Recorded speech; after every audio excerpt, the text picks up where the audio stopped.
Muy bien, pues buenos días, buenas tardes, buenas noches, donde quiera que se encuentren. Estamos en un capítulo más de conversaciones con mujeres expertas en diferentes temas de Asia. El día de hoy es un lujo tener a nuestra invitada. Es una persona que ha sido, hay digamos, conflicto de intereses, porque es una mujer que ha sido muy importante en mi vida. En mi trayectoria académica ha sido una gran influencia, pues me marcó más o menos desde 1900, mejor ni digo el año, ¿verdad? Pero ya desde hace bastante tiempo. Y la idea es que pues nos digas cómo te llamas y qué es lo que haces académicamente, de investigación, de docencia, y obviamente tu nombre, que no he querido decir para que tú no lo digas. Muchas gracias. Al contrario, empiezo primero por decir que soy yo la afortunada de estar con dos nuevos psicólogos. Tú no tanto, Francisco, pero la colega Mónica sí. Pero de algún modo estar con la gente que trabaja China, que trabaja Asia, desde México, desde el nombre moderno actual, desde el sur trabajamos al sur, y tantas denominaciones creadas en estos últimos años. Mi nombre es Liliana Arzós. Trabajo orgullosamente, formo parte del Centro de Estudios de Asia y África del Colegio de México, donde hace muchos años, como dijo Francisco, no vamos a decir el año, tuve a Francisco como alumno y es un orgullo para nosotros, para mí, para nuestra institución, saber que Francisco hoy está en la academia, trabajando en aquello que el colegio sembró una semilla y él a lo largo de los años lo ha desarrollado hasta los niveles actuales. Trabajo en el Colegio de México desde hace muchísimos años. De hecho, yo también fui una afortunada estudiante del Centro de Estudios de Asia y África. Tampoco quisiera decir los años, pero lo voy a decir. Yo llegué a México desde la República Popular China en 85 y tuve la gran fortuna de entrar a esta gran institución, primero, obviamente, escalando como se debe de hacer, como ayudante de varios profesores, de grandes nombres de nuestra institución, como es Flora Botton, como es Russell May, mi adorado profesor de chino, que ya no está en el Colegio de México. Obviamente, todos los profesores que tuve a lo largo de la maestría, que también cursé en el Colegio de México, que en aquel entonces duró 3 años. Y luego, por suerte del destino, yo digo que la suerte siempre juega un factor importante, pero también por un empeño y trabajo personal y por las necesidades de la institución, tuve el privilegio de quedarme como profesora de lengua china prácticamente desde finales de los años 80. Quiero decir, se vale ser honesto en estas plataformas, aunque siempre tratamos de decir lo más bonito de nosotros. Pero creo que eché a perder una que otra generación, porque yo nunca tuve formación en la enseñanza, en cómo impartir clases. Llegué de China con un buen chino. Yo creo que consideré que era mucho mejor de lo que realmente era. Y ahí está la grandeza del profesor Russell May, que me dio a entender muy pronto que mi chino que tenía mucho que hacer al respecto. Y entonces me di a lo que sería ser autodidacta hasta la fecha. El chino es una lengua que nunca se termina de aprender.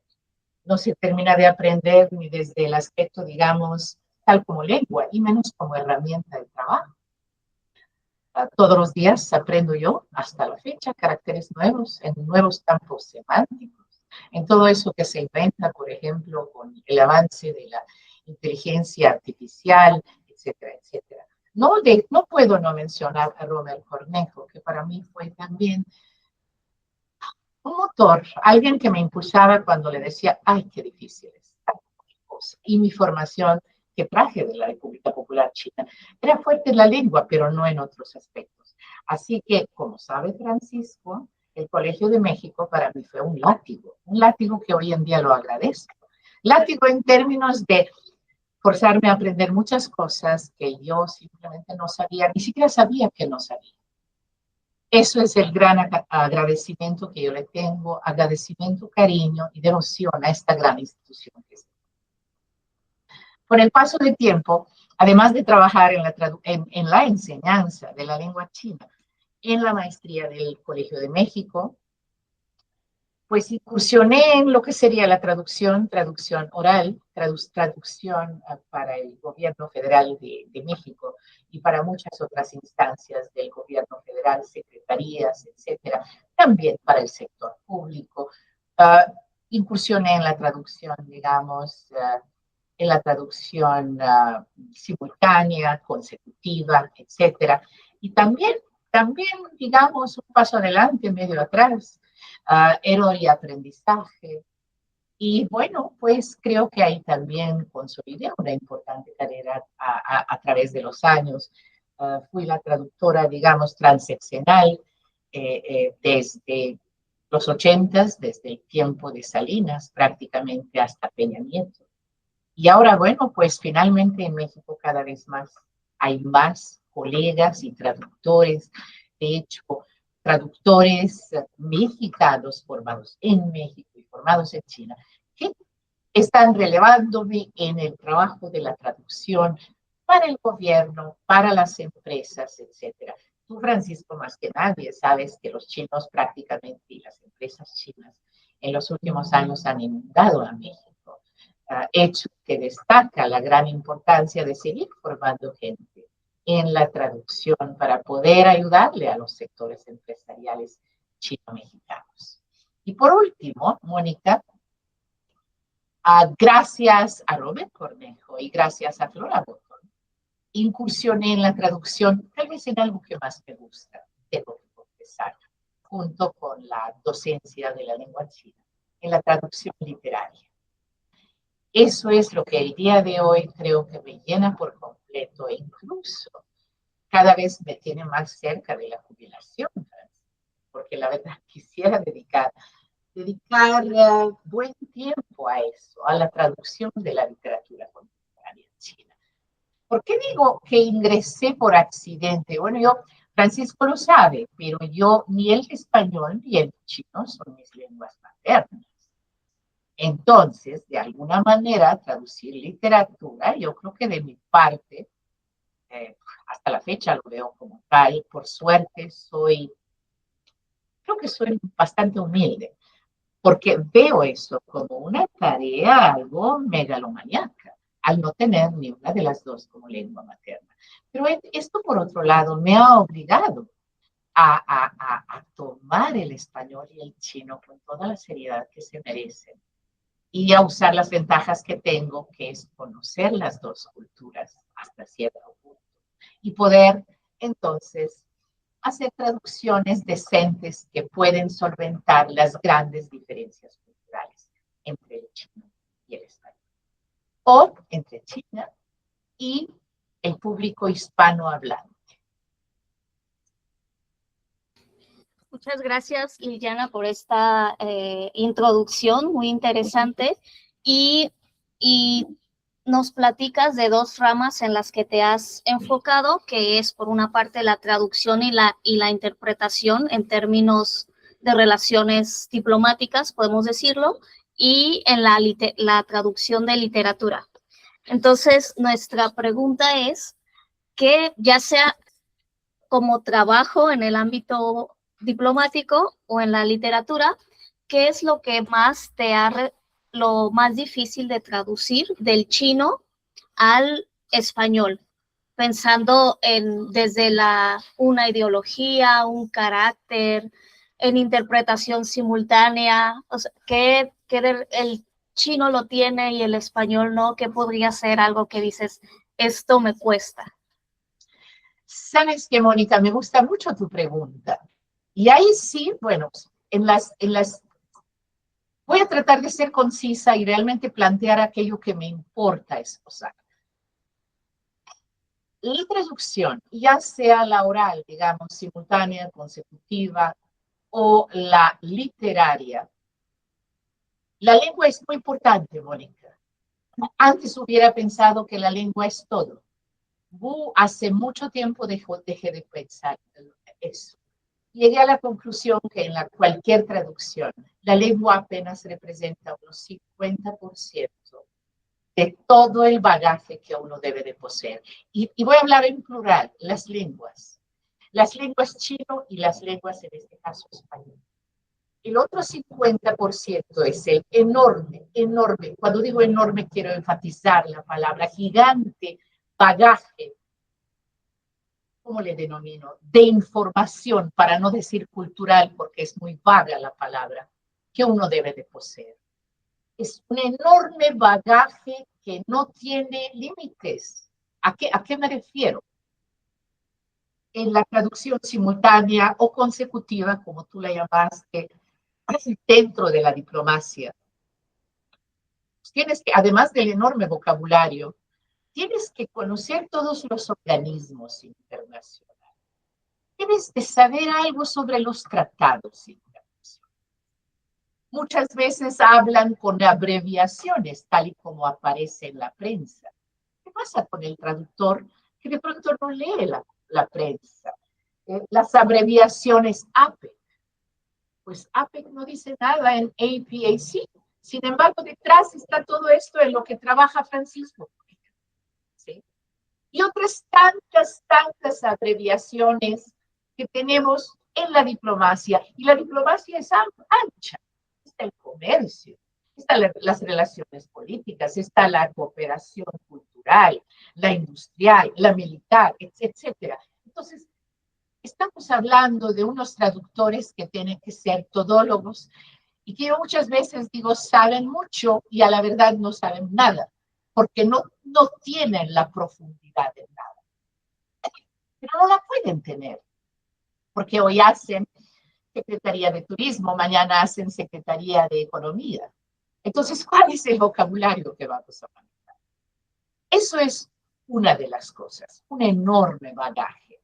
Y bagaje, digamos, actualizado, bagaje basado en una lectura, a veces también en una formación previa. Eso es lo que se necesita. Y en la literaria, Mónica, ni se diga. Ahí estamos, caramba, cuando los chinos dicen somos una cultura milenaria de 5.000 años. A veces le dicen de 3.000 años, bueno, variamos. Finalmente ya no importa, pero son una cultura milenaria de muchos siglos. Y eso es finalmente un acervo de conocimiento generado a través de milenios, conocimiento de qué, pues de todo. Historia, filosofía, ciencia. Y en la literatura se trastoca todo esto. Y es natural, porque los escritores chinos tienen ese bagaje cultural encima. Y entonces lo vierten en su escritura. Yo como traductor tengo que saber quién es Zhuge Liang, como tengo que saber quién es cualquier personaje contemporáneo, a veces hasta regional. Yo tengo que conocer eventos históricos, que los escritores chinos los dan por conocidos. Y yo, sin embargo, tengo a veces que poner nota de pie. Ahí queda la decisión del traductor. Yo no soy mucho de los que creen que es buena una nota de pie de página en la literatura. Hay otros que piensan diferente, pero bueno, finalmente yo diría que nosotros los traductores de literatura contemporánea china tenemos también un papel importante como creadores, debido a la gran diferencia tanto lingüística como cultural entre los dos ámbitos, en las dos esferas lingüísticas y de conocimiento. Liliana, una de las cosas que, bueno, parece ser que más te gusta a ti y que a mí más me gusta de ti es la traducción que haces de literatura. Y pues desde esta famosa novela que se ve muy chiquita, pero que es muy grande, de Shanghai Baby, hasta lo que has hecho de manera más reciente para siglo XXI. Que es pues fascinante y, ¿cómo decir? Pues es una gran aportación para México, para los que leemos, para los que queremos saber de China. Quisiera, por favor, que nos contaras de la mujer en la literatura china como escritora, pero también como personaje. Claro, claro. Gracias, Francisco. La verdad es que yo también estoy muy feliz y diría hasta orgullosa por ese trabajo mío. ¿Por qué? Francisco y Mónica, ustedes saben que existe, por suerte, cada vez más fuerte en México a un círculo académico de conocedores de China en diferentes ámbitos contemporáneos y también clásicos. Sin embargo, la academia, por cuestiones propias, pues Francisco, no se enoje si digo, muchas veces los académicos escriben para que los académicos lo lean. Entonces, el público, ¿dónde queda el público en general? ¿Dónde queda aquel público que quiere conocer a China sin los números, sin las estadísticas y sin aquella profundidad académica de tratar un tema particular? Hace muchos años me di cuenta que, pues sí, no hay mucha información. La poca literatura que teníamos de chino era traducida del inglés, del francés y del alemán. Y además también una gran queja y la hago en voz alta, ojalá y les llegue a nuestras editoriales mexicanas e hispanas en general. Curiosamente se conducen igual como lo hacían hace siglos, hace decenas de años. Primero que algo se publique en inglés para que tenga éxito y entonces yo lo agarro para publicarlo en español. No se vale. No se vale ante un público de 500, 600 millones de hispanoparlantes. Eso yo lo entendería en lenguas pequeñas como es lengua materna macedonio. Lo entendería en checo, polaco, en húngaro, pero no en español. Esperaría mucha más valentía de parte del mundo editorial hispanohablante para presentar, para acercarse a la literatura china y presentarla en español directamente, sin los filtros. La traducción de por sí es un filtro. Imagínate cuando los filtros se suman, es decir, chino-inglés, inglés-español. ¿Qué conseguimos entonces? Ahora, centrándome en tu pregunta, que es más específica de lo que es mi respuesta. Yo no escojo hasta la fecha los autores por género. Los escojo porque me gustan. Pero tengo una tendencia que yo creo que cada vez me identifica un poco más entre los lectores. No voy tras los títulos de moda, voy tras los títulos que para mí fungen como complemento de la academia y del periodismo. Que aquellos que pueden, complemento en el sentido de ofrecer una información de la actualidad china, política, económica y social, pero de una manera muy amable, mucho más amable de lo que lo hace la academia. Eso es lo que, con otras palabras, elijo títulos de lo que podría ser el realismo, fuerte tendencia realista en la escritura de los autores contemporáneos. ¿Por qué? Porque quiero presentar problemáticas como la política de planificación familiar que dejó una huella tremenda en la sociedad china. ¿Cómo es que China, sí, China efectivamente 90s, principios de los 2000 hasta las Olimpiadas y un poco después, Francisco, tú lo sabes, Mónica, tú también, tasas de crecimiento de 10%. Bueno, tasas de crecimiento de 10%. ¿Cuál fue el costo? ¿Cuál fue el costo que asumió la población común y corriente, los hombres, las mujeres, los ancianos, los niños, para que China pudiese lograr esto? Y estos costos son a todos los niveles. Hijos abandonados en los pueblos, en la tierra natal, porque los padres se salieron a trabajar a la ciudad. Hijos cuidados por abuelos, ¿sí? Transgeneracional.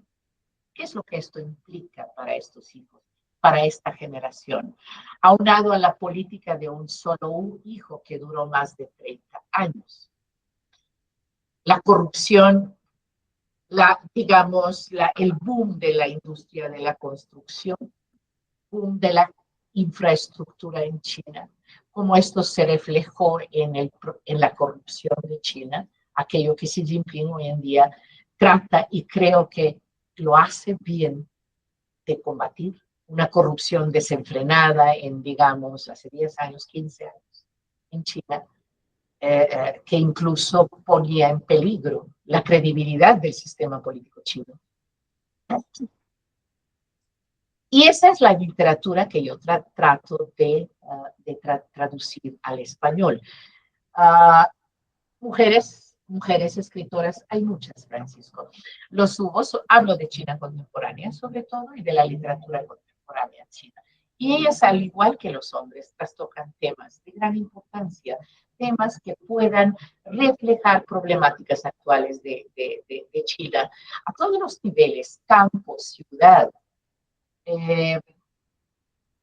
problemas, por ejemplo, ahora que en China hay de pronto una gran demanda de empleo que a veces no llega a ser satisfecha.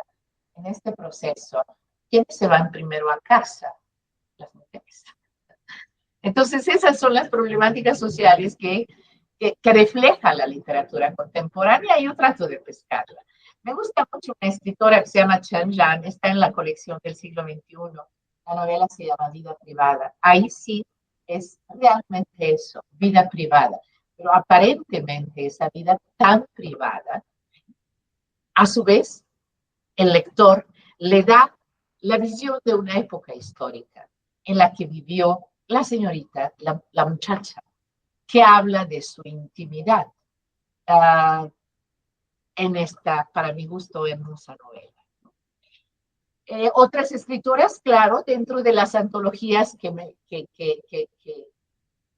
publica el Colegio de México, como son Vidas 1 y Vidas 2, ya está en puertas Vidas 3. Hay muchas escritoras jóvenes y escritoras mujeres que de una manera, digamos, por medio de una novela corta, también tratan problemáticas muy actuales.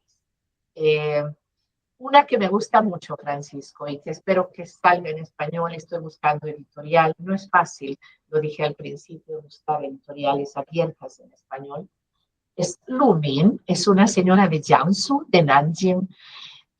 Acabo de traducir una hermosa novela que se llama Los Afluyentes Doradas, que habla de esta generación que ya no existe, donde te podías hacer archimillonario en China en 5 días, porque le pegaste al gran proyecto, megaproyecto de infraestructura, ¿no?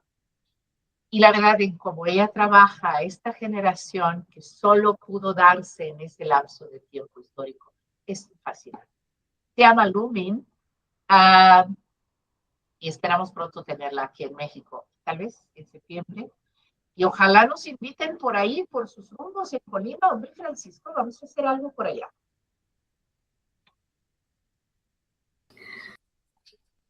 Bien, muchas gracias, Liliana. Y nuestra última petición es, puede parecer la pregunta un poco redundante con lo que nos acabas de contar, es que nos recomiendes un libro de literatura china, ya sea novela, poesía, que tal vez, por ejemplo, tú lo mencionaste y es muy interesante, cómo originalmente las traducciones se hacían de un tercer idioma, ¿no? Tal vez del inglés o, no sé, del chino, japonés, español, chino, inglés, español.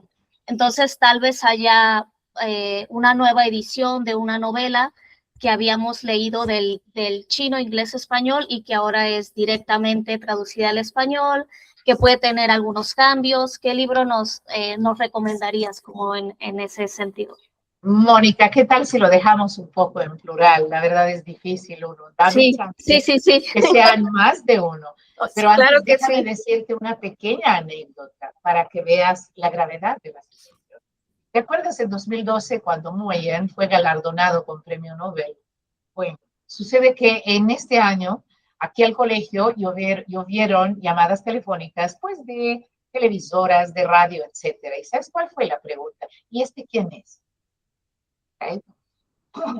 Esta pregunta te puede develar lo que yo acabo de traté de esbozar en esta entrevista con ustedes dos. Es decir, en México, en ninguna librería no había nada. Meses después llegaron a las librerías obras de Nguyen de la editorial Kailas española. Sin embargo, la editorial Kailas española, la primera que tradujo a Moyen al español, lo hizo a partir del inglés. ¿Ok? Con eso te digo todo. Kailas era una editorial chiquita que se hizo muy famosa a raíz de tener estas obras en primera instancia después de que Moyen recibió el galardón. Pero por otro lado, pues eso te dice cómo estamos en el habla hispana. Yo creo que todavía estamos, no sé cómo llamarlo, colonia, poscolonia editorial, llámenlo como quieran, pero esa es la verdad, ¿no?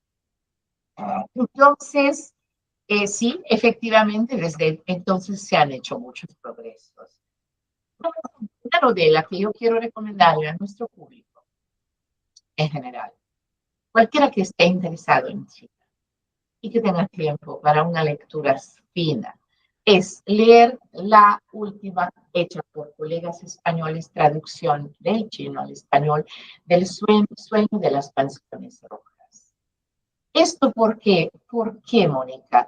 Eso es para conocer a China así, de una manera, no diría fast track, porque no es muy fast la lectura, pero si queremos conocer la familia china y la estructura, el tejido social chino, que perdura incluso hoy en tiempos de la República Popular China, esa es la obra por excelencia. Y si está hecha directamente del chino al español. Y otras, pues obviamente les recomiendo la colección del siglo XXI. ¿Quieres conocer y de irte mucho con la política de la planificación familiar? Yo no soy una mujerzuela de Liu Zhenyu.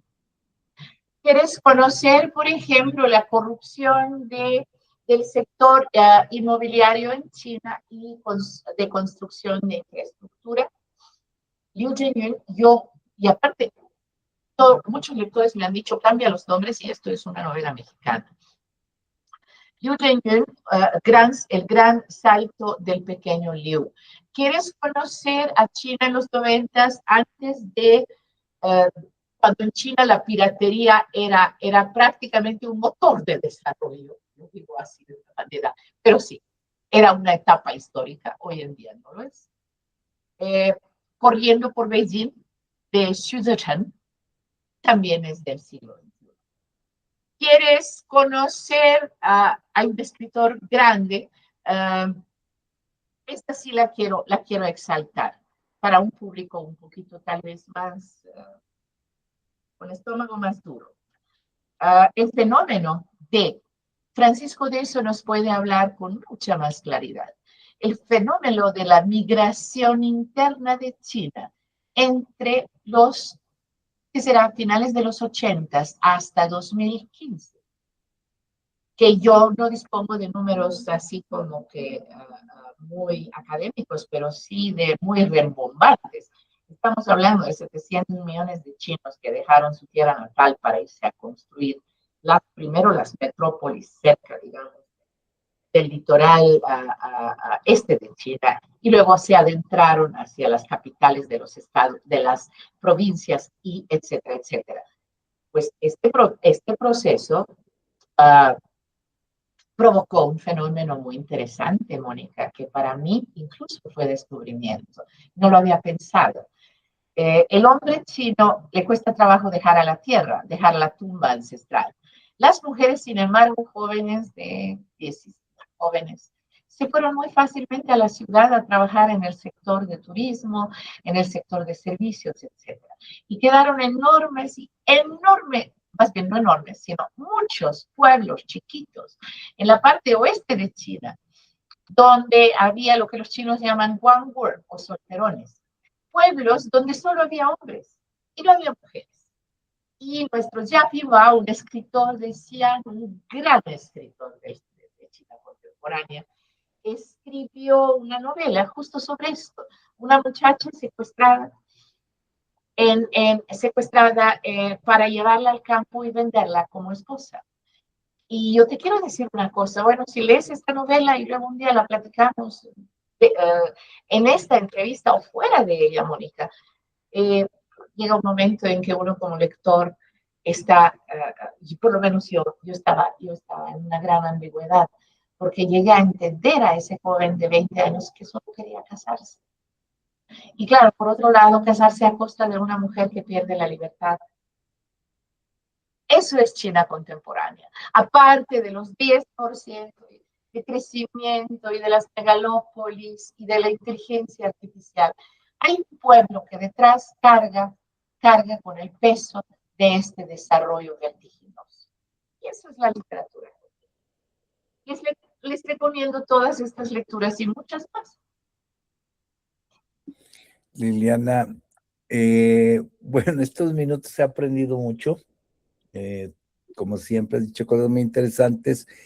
Y bueno, pues yo no he leído algunas cosas de las que traduces y no me alcanza el tiempo. Entonces voy a seguir intentándolo. Muchísimas gracias. Y pues nada, Moni, ¿cómo viste? Pues nada más agradecerte nuevamente, Liliana, compartir tu experiencia y el conocimiento con nosotros, porque desde la academia nos dimos o sabemos la importancia del idioma para conocer mejor a un país, ¿no? Y nos hemos llevado conocimientos o experiencias muy agradables al entrevistar traductoras y siempre es como una sorpresa, una novedad escuchar las anécdotas y las historias y el conocimiento que nos tienen que compartir. Así que muchas gracias por tu tiempo. Gracias a ustedes, gracias por la invitación. Es un placer. La verdad es que ver a Francisco tan guapo como siempre. Hola. Mónica, es un verdadero placer estar con ustedes y pues a sus órdenes. Se trata de difundir a China y creo que ustedes han encontrado la manera actual tal vez de mayor éxito. Mucho más que las cuestiones escritas. Hoy finalmente son estas plataformas, estas apps, como le dicen, los cuales nos dejan o permiten acercarnos a temas de una manera rápida, ágil y